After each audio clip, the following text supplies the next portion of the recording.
Hello friends, welcome back to my channel. तो दोस्तों, आज लास्ट टाइम हमने बात किया था, कुछ समय पहले की बात है, हमने बात किया था कि सेक्टर एनालिसिस कैसे करें और कैसे हम ये समझें कि कौन सा सेक्टर अभी ज़्यादा अच्छा चल रहा है as compare to benchmark index, जो हमारा निफ्टी का इंडेक्स है, उसके मुकाबले कौन सा सेक्टर जो है वो ज़्यादा अच्छा परफॉर्म कर रहा है और उसके बेसिस पे स्टॉक्स कैसे सेलेक्ट करें। तो लास्ट वीडियो में, सेक्टर एनालिसिस के वीडियो में, हमने ये देखा कि सेक्टर कैसे सेलेक्ट करें हम।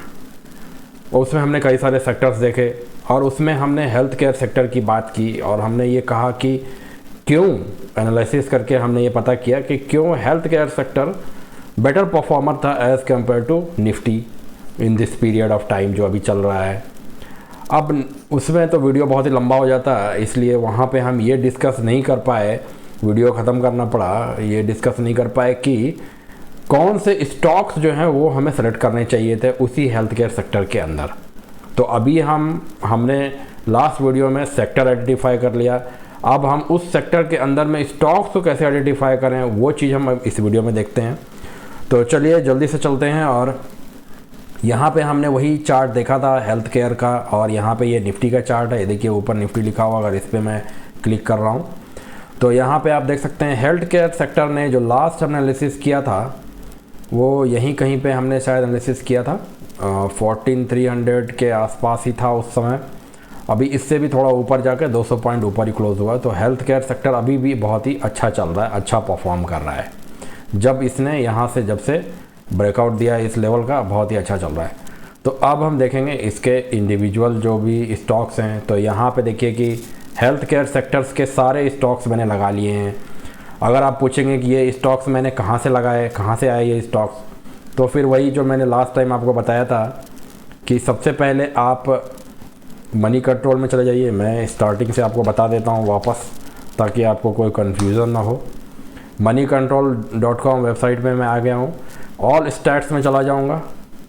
ऑल स्टैट्स में बहुत सारी इन्फॉर्मेशन मिलता है हमको, और ऑल स्टैट्स में जाते ही इंडस्ट्री क्लासिफिकेशन NSE के अंदर में चला जाऊंगा। यहाँ पे हमें डिफरेंट इंडाइसेस मिल जाएंगे और उनके जो रेस्पेक्टिव स्टॉक्स जो उन इंडाइसेस को कंपोज कर रहे हैं वो भी हमें यहाँ पे मिल जाएंगे। तो इंडस्ट्री एनालिसिस में हम यहाँ पे आ गए। 1 मिनट, वापस से जाएंगे। इंडेक्स कंपोजिशन में आना है हमें, right. Index composition NSE, industry classification भी है, इंडेक्स कंपोजिशन NSE में हम आ गए। अभी यहाँ पे हमने लास्ट टाइम देखा था कि बहुत सारे डिफरेंट इंडाइसेस यहाँ पे लिस्टेड हैं और उनके रेस्पेक्टिव स्टॉक्स जो उन इंडाइसेस को बनाते हैं वो भी उसके कॉरेस्पॉन्डिंगली यहाँ पे राइट साइड में आपको दिख जाएंगे। जैसे ही आप उस पर क्लिक करेंगे, राइट साइड में आपको यहाँ दिख रहा है। जैसे निफ्टी स्मॉल कैप मैंने क्लिक किया, यहाँ पे बहुत सारे आ गए। आरती इंडस्ट्रीज, आवास फाइनेंशियल, सभी निफ्टी स्मॉल कैप 100 के स्टॉक्स हैं यहाँ पे। ऐसे ही हमें नीचे सर्च करते हुए, बढ़ते हुए हमें चले जाना है हेल्थ केयर में, क्योंकि उसे ही एनालाइज करना चाह रहे हैं हम। तो हेल्थ केयर कहाँ पे आ रहा है, देखिए यहाँ पे आ रहा है निफ्टी हेल्थ केयर, मैंने सेलेक्ट कर लिया। अभी निफ्टी हेल्थ केयर में जो भी स्टॉक्स के नाम हैं आप देख सकते हैं, एबॉट इंडिया, अल्केम और लास्ट में जाइडस लाइफ। ये सारे स्टॉक्स मैंने इंडिविजुअली यहाँ पे निफ्टी हेल्थ केयर का एक वॉच लिस्ट बना के इसके अंदर मैंने ऐड कर दिया है। अब हम यहाँ पे एक एक करके एनालाइज करेंगे कि कौन सा स्टॉक हमारे लेने के लायक था जब हमारे निफ्टी हेल्थ केयर ने अच्छा ब्रेकआउट किया। तो अब हम क्या करेंगे कि इस वाले में हम यहाँ पे निफ्टी हेल्थ केयर में चले जाएंगे हम, और इसको हम इससे सब्स्टिट्यूट कर देंगे। तो जो निफ्टी वाला स्टॉक चार्ट था उसको मैंने एबॉट इंडिया से सब्स्टिट्यूट कर दिया। यहाँ से मैं इसके चार्ट चेंज करता रहूँगा, ठीक है। और ये कॉम्परेटिव एनालिसिस हो रहा है हमारे हेल्थ केयर इंडेक्स के साथ। तो चलिए देखते हैं कि हेल्थ केयर इंडेक्स में जो ब्रेकआउट हुआ, यहाँ पे एक लाइन बनाता हूँ मैं। इस लेवल के ऊपर ब्रेकआउट होने पर ही हमने बात की थी कि हेल्थ केयर सेक्टर में ब्रेकआउट हो गया था और एंट्री लेने की बात मैंने की थी। तो ब्रेकआउट कब हुआ है दोस्तों? 7 जून को ब्रेकआउट हुआ है। तो 7 जून को इस स्टॉक ने क्या किया है? 7 जून की बात हम करें, 5 जून यहाँ है, 6-7 जून यहाँ है। 7 जून को इस स्टॉक ने क्या कोई ब्रेकआउट किया है? क्या ये अप ट्रेंड में है? हाँ, ये अप ट्रेंड में तो है। हम देख सकते हैं कि हायर हाई हायर लो ये बना ही रहा है। प्रीवियस स्विंग लो यहाँ पे था, ये वाला स्विंग लो का पोजीशन था, इसको बिना ब्रेक किए हुए इस अप्रैल में जून के महीने में ये और ऊपर निकला है। अपना ये वाला हाई इसने ब्रेक किया है 6 जून के आसपास की बात है, 7 जून को। तो ये हमें इस वक्त अच्छा लग रहा है। चलिए इसको यहीं पे रहने देते हैं। एक एक करके हम सभी स्टॉक्स को देखेंगे जो भी इस सेक्टर में है, जो सबसे सही लगेगा, जो जिसका लेवल सबसे सही लगेगा उस पर ही हम लोग ज़ीरो इन करेंगे। ठीक है, आइए चलिए नेक्स्ट चलते हैं। नेक्स्ट हमारे पास ये कौन सा आ गया? अल्केम। अल्केम में हम क्या देख सकते हैं? अल्केम में 7 जून के समय में ये यहाँ पे था, इस लेवल के पास था। अल्केम अपने सपोर्ट लेवल के पास था, इस जगह पे था ये 7 जून को। इस जगह को मैं यहाँ पे ऐसे करके मार्क भी कर देता हूँ। चलिए इसके पहले वाले में भी मैं मार्क कर देता हूँ। 7 जून का समय जब हमारे हेल्थ केयर सेक्टर ने ब्रेकआउट किया था, इसको मैंने सर्कल से मार्क कर दिया। ऐसे ही मार्क करते चलेंगे हम सर्कल से, ताकि हमें ये क्या आ गया है भाई, इसको मैं डिलीट करता हूँ। और अब हम नेक्स्ट में चलेंगे। यहाँ पे हमने अल्केम देख लिया है। यहाँ पे आपको नाम दिख रहा होगा, जैसे जैसे चार्ट चेंज होगा ये वाला ऊपर वाला नाम अल्केम ये चेंज होता जाएगा। ये सेम रहेगा निफ्टी हेल्थ केयर, क्योंकि उसी से हम कंपेयर करना चाह रहे हैं। 7 जून का समय है जब ये ब्रेकआउट होकर इस लेवल के ऊपर निकला था, है ना? ये कौन सा? 7 जून का समय है। और वही हम समय देखना चाह रहे हैं कि उस समय कौन से स्टॉक में लेना ज़्यादा सही रहता हमारे लिए। नेक्स्ट चलते हैं अपोलो हॉस्पिटल। अपोलो हॉस्पिटल में 7 जून को क्या हुआ है? कहाँ है 7 जून? 5 जून, 6, 7 जून यहाँ पे है। एक अच्छे सपोर्ट लेवल से ऊपर निकलता दिख रहा है हमें, और ये ट्रेंड लाइन को ये ब्रेक भी कर रहा है अपोलो हॉस्पिटल।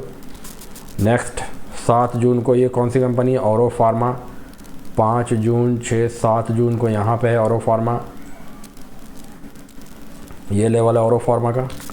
उसके बाद देखेंगे 7 जून का इसका कौन सा, ये कौन सी कंपनी है? बायोकॉन। बायोकॉन का जो लेवल है वो 7 जून का कहाँ पे आ रहा है हमारे पास? ये देखिए, ये लेवल है बायोकॉन का। ठीक है, फिर हम नीचे चलते हैं। सिप्ला। सिप्ला में 7 जून का क्या समय है? 7 जून का समय हमें यहाँ पे कहीं पे मिल रहा है सिप्ला में। चलिए और भी नीचे चलते हैं हम। उसके बाद हमारे पास है डिविस लैब। डिविस लैब कहाँ पे हमें दिख रहा है? 7 जून का समय यहाँ पे है डिविस लैब में। उसके बाद हम नीचे चलते हैं वापस से लाल पथ लैब। लाल पथ लैब में 7 जून का समय कहाँ है? ये समय है 7 जून का समय। लाल पथ लैब भी देख लिया हमने। इसके बाद डॉक्टर रेड्डीज़ में क्या हो गया?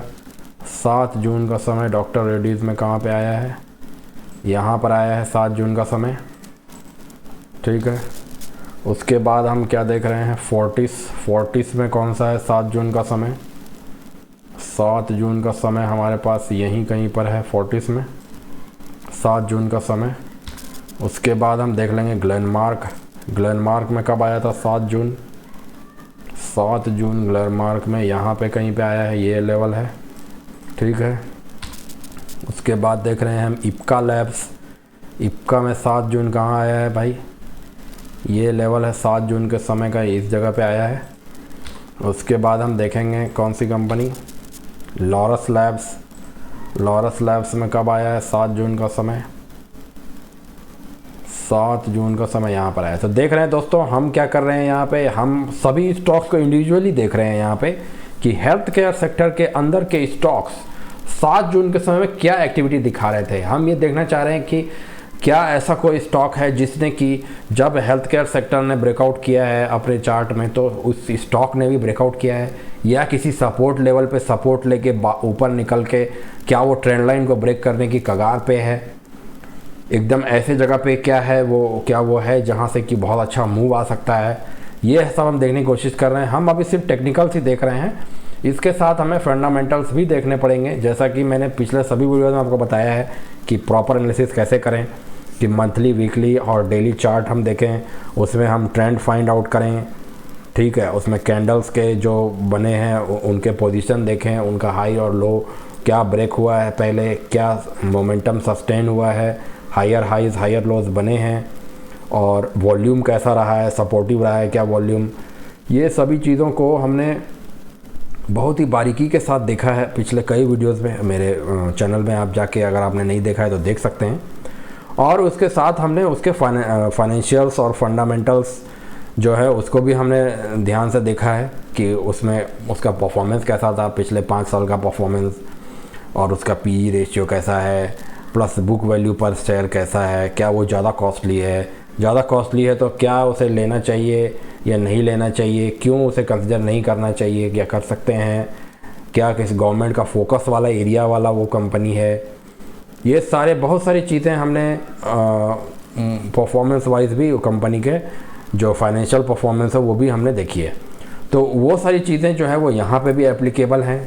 तो फ़िलहाल तो हम यहाँ पे चार्ट ही देख रहे हैं। चलिए आगे चलते हैं हम, और भी बहुत सारे हैं हमारे पास। लगता है ल्यूपिन में 7 जून का समय कौन सा दिख रहा है हमें, 7 जून का समय हमारे यहाँ पे है ल्यूपिन में। ठीक है, ये है 7 जून का समय।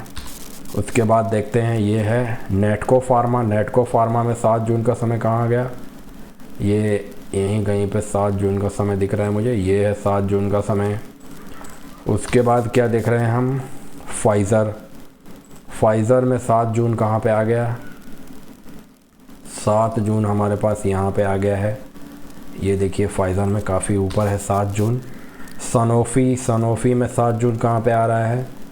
देखिए स्टॉक्स का एनालिसिस एक टीडियस जॉब है, जैसे आप देख सकते हैं। ये इतना इजी जॉब भी नहीं है कि जस्ट खाना बना हुआ है आओ बैठो खा लेते हैं, वैसा ये जॉब नहीं है दोस्तों। इसमें आपको हर तरह का वर्क करना ही पड़ेगा, आपको इसके अंदर घुसना ही पड़ेगा। अगर आप इसके डेप्थ में जाएंगे तभी आपको मोती मिलने की संभावना है। सरफेस पे तो आपको कीड़े मकोड़े ही मिलेंगे या पत्तियां और झाड़ियां ही मिलेंगी। जो रियल इसके अंदर जो ज्ञान है, जो इसके अंदर जो बेनिफिट है, वो इसकी गहराई में डुबकी लगाने के बाद ही आपको मिल पाएगा। तो इसके गहराई में ही हम जाने के लिए ये डिटेल्ड एनालिसिस हम यहाँ पे कर रहे हैं सेक्टर का। सनोफी हमने देख लिया, अब हम देख रहे हैं टोरेंट फार्मा में 7 जून का समय कहाँ पे आया है, यहाँ पे आया है 7 जून का समय। अब इधर हम आ जाते हैं, नेक्स्ट कौन सा है, ज़ाइडस लाइफ। ये शायद हमारी लास्ट कंपनी होगी इस लिस्ट में। 7 जून का समय हमारे पास यहाँ है। तो हमने 7 जून का समय दोस्तों मार्क कर लिया है। यहाँ पे हमारे पास निफ्टी हेल्थ केयर का चार्ट है। 7 जून को निफ्टी हेल्थ केयर ने ब्रेकआउट किया है। उस समय में किस किस स्टॉक्स ने अपने लेवल से ब्रेकआउट किया है। अभी ज़ाइडस का हमारे सामने चार्ट है। क्या हम ये बोल सकते हैं कि 7 जून का कौन सा वाला कैंडल है, ये कैंडल है, देखिए ये वाला ग्रीन कैंडल जो ये ऑरेंज लाइन के ऊपर बना हुआ ये कैंडल है। इस कैंडल ने क्या इस लेवल के ऊपर ब्रेकआउट किया है। एक लाइन भी मैंने यहाँ पे ड्रॉ किया हुआ है, इसके ऊपर इसने ब्रेकआउट किया है, यहाँ पे सपोर्ट भी लिया है इसने।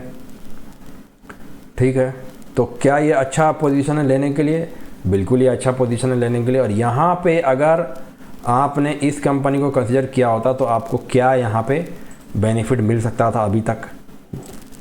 तो आप देखिए कि ये कहाँ तक गया वापस, 22% इसने मूव दिया है। बाद में जाके इसने इसको रिट्रेस भी किया है। ठीक है, ये है 7 जून का समय से इसका मूव ब्रेकआउट जो इसने किया था। यहाँ पे हम देख सकते हैं इस लेवल को, अगर आप देखें ये कौन सी कंपनी, टोरेंट फार्मा की कंपनी है। क्या इसने भी वैसा ही रेंज बनाया है दोस्तों जैसा रेंज हमें निफ्टी हेल्थ केयर में देखने को मिल रहा है? क्या ये बिल्कुल वैसा ही दिख रहा है हमें? बिल्कुल ये हमें वैसा ही रेंज दिख रहा है, बिल्कुल ये इसका मिरर इमेज ही दिख रहा है। एक्चुअली निफ्टी हेल्थ केयर का मिरर इमेज हमें ये टोरेंट फार्मा दिख रहा है, और एग्जैक्टली उसी लोकेशन पे आप देख सकते हैं 7 जून के समय में उसी लोकेशन से इसने ब्रेकआउट किया है। तो क्या इसे कंसिडर कर सकते थे लेने के लिए? हाँ, इसको आप लेने के लिए कंसिडर कर सकते थे। चलिए तो मैं फिर से एक बार आपको ये बता देता हूँ कि ये जो भी बातें हम कर रहे हैं ये सिर्फ एनालिसिस पर्सपेक्टिव से बात हो रही है, समझने के पर्सपेक्टिव से, लर्निंग पर्सपेक्टिव से बात हो रही है। मैं कभी भी बिल्कुल भी मैं स्टॉक्स बाय करने के लिए रिकमेंड नहीं कर रहा हूँ। उसके लिए आप अपने फाइनेंशियल एडवाइज़र से संपर्क करें। ये अगर आप कुछ लर्न करना चाहते हैं कि स्टॉक्स का एनालिसिस कैसे किया जाता है, सेक्टर का एनालिसिस कैसे किया जाता है, तो उसके लिए हम यहाँ पे डिस्कस कर रहे हैं। स्टॉक्स बाइंग और सेलिंग टिप्स नहीं है ये। ठीक है, तो यहाँ पे अगर किसी ने एंट्री ली होती तो आप देख सकते हैं कि उसे कितने 23% के आसपास उसको रिटर्न मिल जाता।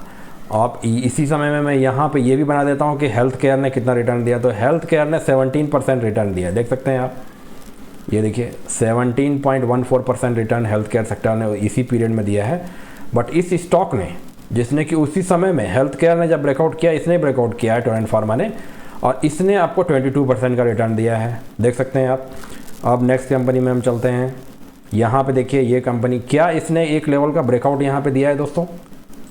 क्या ये एक लेवल का ब्रेकआउट नहीं है? बिल्कुल इस लेवल का ब्रेकआउट है ये, और इसको 7 जून को इसने ब्रेकआउट किया है। और यहाँ से इसने कितना मूव दिया है भाई? यहाँ से इसने मूव जो दिया है वो 35% का मूव दिया है सनोफी कंपनी ने। देख रहे हैं कितनी आसान है टेक्निकल एनालिसिस, और कैसे आप सिंपल तरीके से एनालिसिस कर सकते हैं। क्या यहाँ पे मैं ये लाइन ड्रॉ कर सकता हूँ दोस्तों? क्या ये एक लेवल का ब्रेकआउट कहलाएगा? यहाँ पे ब्रेकआउट हुआ, वापस फिर से फेल हुआ, वापस फिर से ये ब्रेकआउट हुआ, ठीक है। काम आदमी को स्टॉप लॉस लगा के करना होता है। स्टॉप लॉस और बाकी की जो चीज़ें हैं उसके बारे में भी हम बात करेंगे डिटेल में, उसके ऊपर भी वीडियो बनाने का प्लान है मेरा, तो आप बने रहिए, वो सब भी बात करेंगे हम। फिलहाल तो हम ये देख रहे हैं कि एनालिसिस कैसे करें और कैसे हम सही स्टॉक्स को पकड़ें। तो यहाँ पे आप देख सकते हैं कि इस जगह पे इसने भी ब्रेकआउट किया इस लेवल का, वापस फिर से रीटेस्ट करने के लिए नीचे गया है ये, और वापस फिर से यहाँ पे जो ब्रेकआउट हुआ और यहाँ से जो आगे निकला है ये इस लेवल से, तो उसके बाद फिर इसने कैसा मूव किया है, यहाँ से भी इसने भी देखिए 21.5% का मूव इसने किया है फाइज़र कंपनी ने। फिर यहाँ पे आप देख सकते हैं क्या इस लेवल का इसने ब्रेकआउट किया है। यहाँ पे आप देख सकते हैं 7 जून को ब्रेकआउट नहीं करके इसने क्या कब ब्रेकआउट किया, 11 जून को इसने ब्रेकआउट किया है। और यहाँ ब्रेकआउट के बाद से इसने कितना मूव दिया है दोस्तों? 40% का मूव दे दिया। बताइए, 40% का मूव नेटको फार्मा ने दिया है। और क्या चाहिए आपको कि जून से अभी सितंबर का पीरियड आ गया है, बड़ी कंपनी, स्टेबल कंपनी ने इतना अच्छा मूव दिया है। हम यहाँ पे अब देख रहे हैं ल्यूपिन का चार्ट। ल्यूपिन के चार्ट में हम क्या देख पा रहे हैं? ल्यूपिन के चार्ट में हम देख रहे हैं कि 7 जून का समय तो यहाँ पे था। ल्यूपिन इस समय में एक रेंज के अंदर था, ये है इसका रेंज, मोटा मोटी इस रेंज के अंदर काफ़ी समय ये था। बट फिर बाद में जब हेल्थ केयर सेक्टर ने ब्रेकआउट देके ऊपर निकलने लग गया 7 जून के बाद, तो ल्यूपिन ने फिर फाइनली ब्रेकआउट 4 जुलाई को दिया है। 1 महीने के बाद इसने ब्रेकआउट किया है, और ब्रेकआउट के बाद इसने कितना मूव दिया है भाई? 27% का मूव इसने दिया है। अच्छा, बहुत ही अच्छा मूव है। चलिए नेक्स्ट देखते हैं, ये कौन सी कंपनी है? लॉरस लैब्स। लॉरस लैब्स का चार्ट हमें ठीक नहीं दिख रहा है, यहाँ पे ऊपर नीचे। यहाँ कोई भी सर्टिफाइड लेवल, कोई भी अच्छे क्लियर लेवल का ब्रेकआउट नहीं दिया है। तो इस ऐसे चार्ट अगर हम देखें जहाँ की हमें कोई प्रॉपर ट्रेंड नहीं दिखे, जैसे कि आप यहाँ पे देख सकते हैं कि देखिए, क्यों मैं ऐसे बोल रहा हूँ, थोड़ा डिटेल में बताना ज़रूरी है। देखिए, ये पहले तो इसने इस हाई को ब्रेक किया, वापस फिर नीचे आया, ठीक है, चलिए। अभी उसके बाद हाई को ब्रेक नहीं कर पाया, इस वाले हाई को फिर ब्रेक नहीं कर पाया यहाँ पे, फिर नीचे आके फिर इस वाले हाई को भी ब्रेक नहीं कर पाया, फिर नीचे आकर के फिर इस हाई, ये सारे हाई के नीचे ये आ गया। तो देख रहे हैं, ये फिर लोअर लो की बात हो गई। फिर अब यहाँ पे ऊपर गया, फिर इस हाई को इसने ब्रेक किया, वापस फिर ये इन सभी हाई से नीचे आके यहाँ पे आ गया, ये सभी लो के भी नीचे आ गया ये।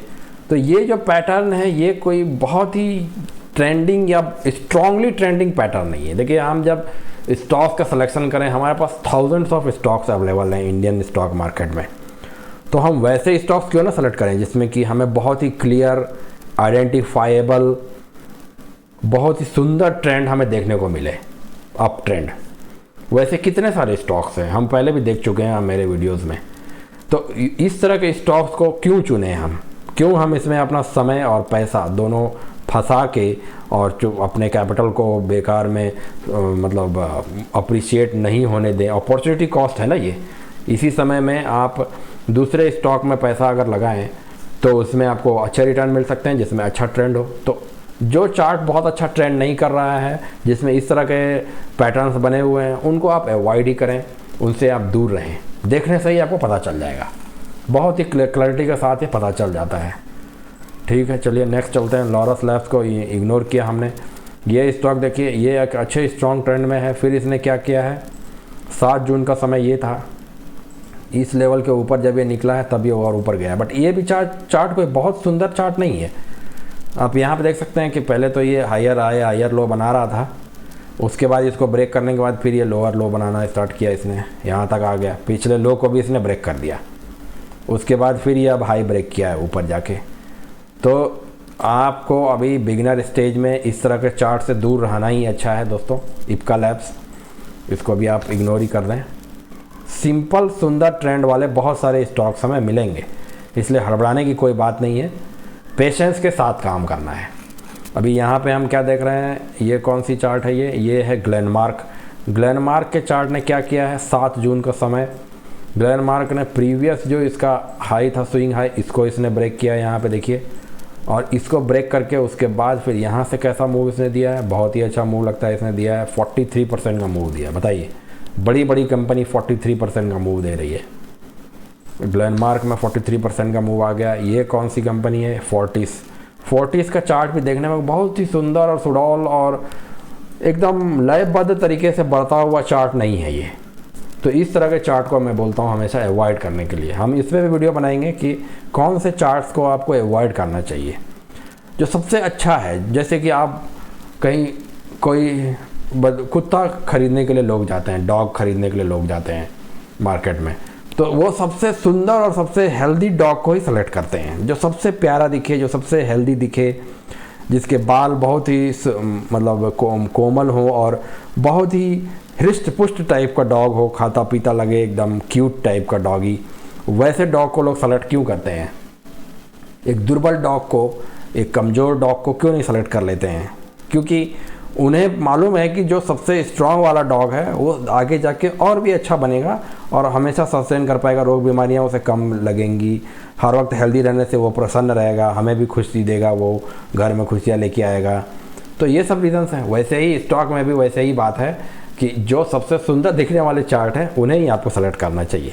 सुंदर का क्या आइडेंटिफिकेशन है कि वो बहुत ही बढ़िया तरीके से higher high and higher low बनेगा और उसमें कैंडल्स ही बड़े अच्छे बनेंगे, एक ग्रीन एक रेड, इस तरह के, जैसे यहाँ देखिए एक ग्रीन बना फिर रेड बना फिर ग्रीन फिर रेड, इस तरह का पैटर्न नहीं बनेगा। ग्रीन बनाए तो ग्रीन के ग्रीन बनते जाएंगे, रेड बनाए तो कुछ 3-4 रेड आएंगे। पूरी तरह से जो मूव आया है वो फुली 80% रिट्रेस नहीं हो जाएगा। जैसे यहाँ पे आप देख सकते हैं, यहाँ से अगर मूव आप देखें तो यहाँ से ये ऑलमोस्ट 80% रिट्रेसमेंट है। इतना ज़्यादा मूव रिट्रेस नहीं होगा। अगर रिट्रेस होना भी है, अगर एक स्ट्रॉन्ग ट्रेंड में है तो यहाँ से लेके यहाँ तक ही रिट्रेस होगा, मे बी 30%, 23% रिट्रेसमेंट, इतना ही रिट्रेस करके या मैक्सिमम 50% रिट्रेसमेंट करके फिर वो ऊपर निकल जाएगा। तो ये सब करैक्टरिस्टिक्स हैं जो कि समय बिताने से चार्ट में आपको आइडिया लग जाएगा कि किसकी मैं बात कर रहा हूँ। कि और मेरे वीडियोज़ भी पुराने आप देख ही सकते हैं कि स्ट्रॉन्ग ट्रेंड को कैसे हम डिफ़ाइन करते हैं। तो ठीक है, चलिए नेक्स्ट देखते हैं। फोर्टिस को हमने इग्नोर कर दिया। ये वाली कौन सी कंपनी है, इसको भी हम इग्नोर कर देंगे। डॉक्टर रेड्डीज़ है, ये क्या इसने ब्रेकआउट किया, यहाँ पे कोई इसने ब्रेकआउट नहीं किया, इसका प्रीवियस जो हाई था वो यहाँ पे था, इसको भी आप इग्नोर कर दीजिए। वापस देखिए इसको, कौन सी कंपनी है ये, लाल पथ लैब। तो लाल पथ लैब ने क्या ब्रेकआउट किया है, यहाँ पे इसको हम थोड़ा ऊपर करेंगे तो इसने इस समय में इसको ब्रेकआउट तो किया है, बिल्कुल इसको लिया जा सकता है। हालांकि इसमें भी एक रेड एक ग्रीन कैंडल है, इसको भी आप चाहे तो इग्नोर ही कर दें, क्योंकि इनिशियल स्टेज में इस तरह के स्टॉक्स लेने से परेशानी होती है।